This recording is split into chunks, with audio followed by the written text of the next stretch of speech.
Hello everyone, this is 17th class on Income Tax 2 for BCom 6th semester students. In today's class we are going to wind up capital gains. In today's class you are just going to note down these two case studies and you are going to try to solve it at home. So the first case study is Mr. Jeevan of Bagalkot purchased a residential house in the year 2000 for rupees 4,70,000. The same was gifted to his son-in-law Fakir in December 2001.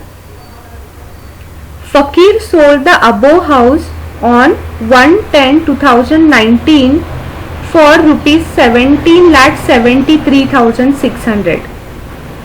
The fair market value as on 1/4/2001 was 5 lakh and Fakir purchased a new residential house for rupees 3,50,000 on 16/3/2020.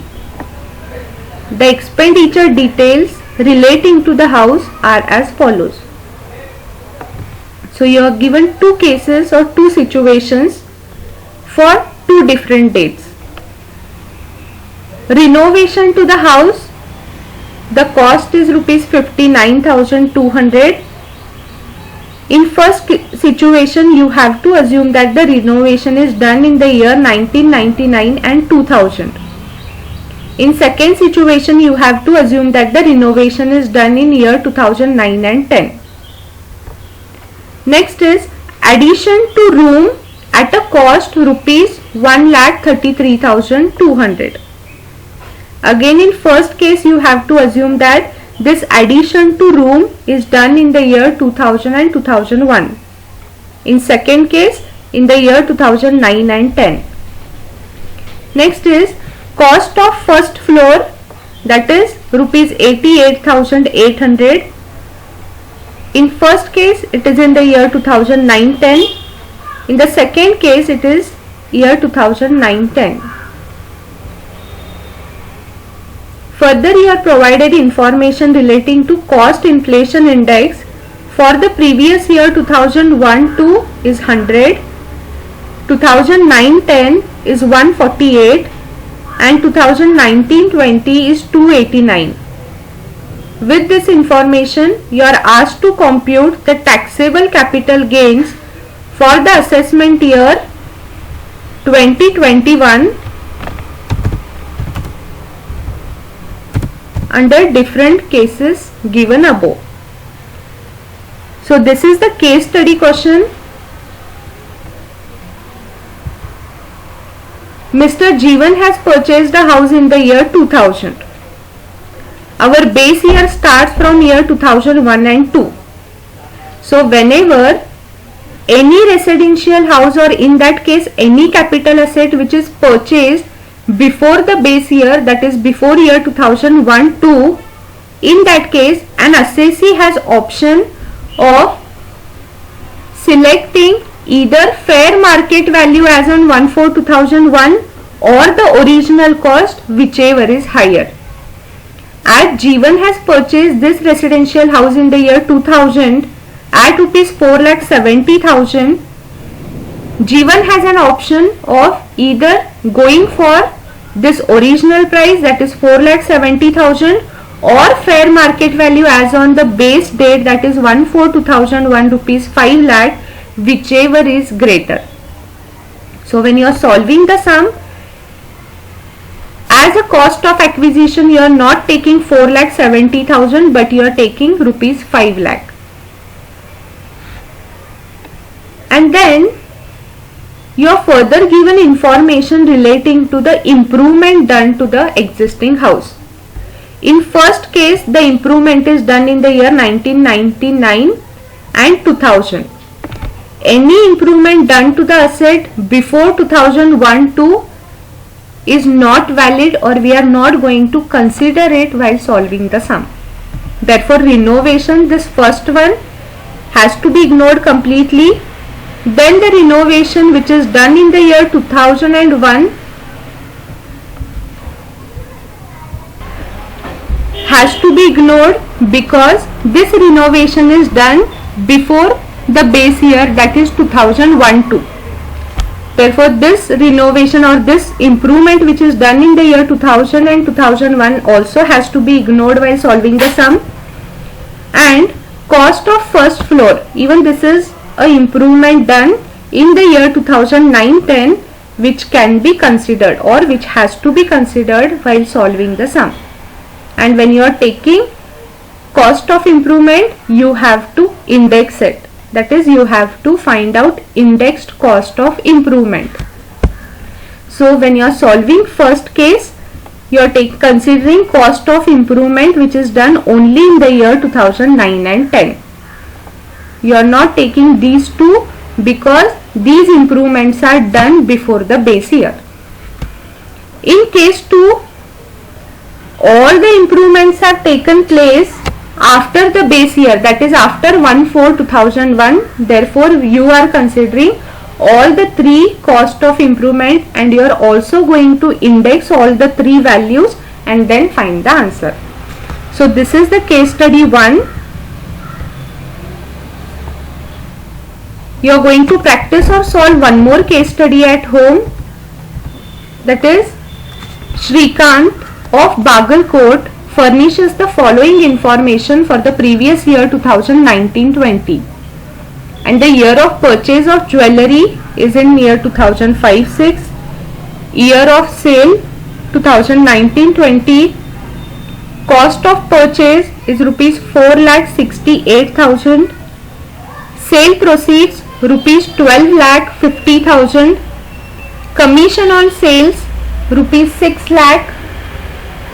Shrikant purchased a new residential flat for rupees 6,50,000 on 15/3/2020 and deposited rupees 2 lakh in capital gains account scheme on 31/3/2020 for the purpose of claiming exemption under section 54F. The cost inflation index for the previous year 2005-6 is 117 and previous year 2019-20 is 289.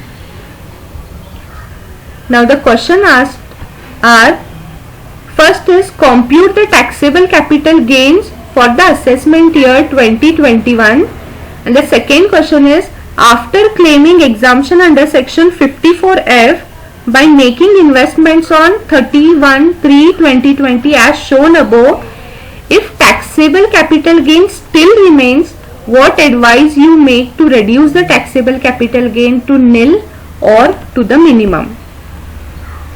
Now, when you are answering for the first question, that is compute taxable capital gain, you have to first take full value of consideration, that is 12,50,000. From that, you have to deduct the selling expenses, that is 6,000 rupees. You will get the balance, that is known as net consideration. Then you will deduct the indexed cost of acquisition. The cost is 4,68,000. In this sum, we are not considering any fair market value of the asset because the jewellery is purchased after the base year, that is 2005-6. But in the previous case study, we are considering the fair market value as the asset was purchased before the base year. But in this case study, there is no question of fair market value as the asset is purchased after the base year. Therefore, we are taking original cost at 4,68,000. We are going to index it and then you get the gross long-term capital gain. From that, you have to claim the exemption, and you claim exemption here under section 54F because the asset that is sold is jewellery and the new asset that you are going to purchase is new residential flat. So you can claim exemption under section 54F, and there is a formula to find out exemption under this section, that is the amount invested in new house including capital gain, that is including the amount deposited in capital gain account scheme. So new cost is 6,50,000 plus you are going to add lakh rupees in that, because 2 lakh rupees is deposited in capital gain account scheme. Therefore total you can take is 6,50,000. 6,50,000 into long term capital gain, that is you may find long term capital gain at rupees 1,24,000, and then you have to divide it by the net consideration. You get net consideration amounting to rupees some 12,44,000. So that you have to deduct. Just a correction, gross long term capital gain you may get different, not 1,24,000, but you may get some different value, but you will get net consideration at rupees 12,44,000. And then you will claim deduction under section 54F, and you have to see whether there is still any balance that is remaining after claiming the deduction, and if so you have to tell how an assessee can reduce this taxable capital gain. So you have learned different sections how and where to invest by which an assessee can reduce his tax liability. This is done for today's class. In next class we are going to start with income from other sources, and we are going to solve some 5 mark sums on 5 as well as 15 mark sums on income from other sources. In examination, in final examination, you are expected 5 marks question on income from other sources, and that chapter is very easy compared to the capital gain. So in next class we will begin with the theory. If possible, we'll see some formulas, format and one sum on income from other sources.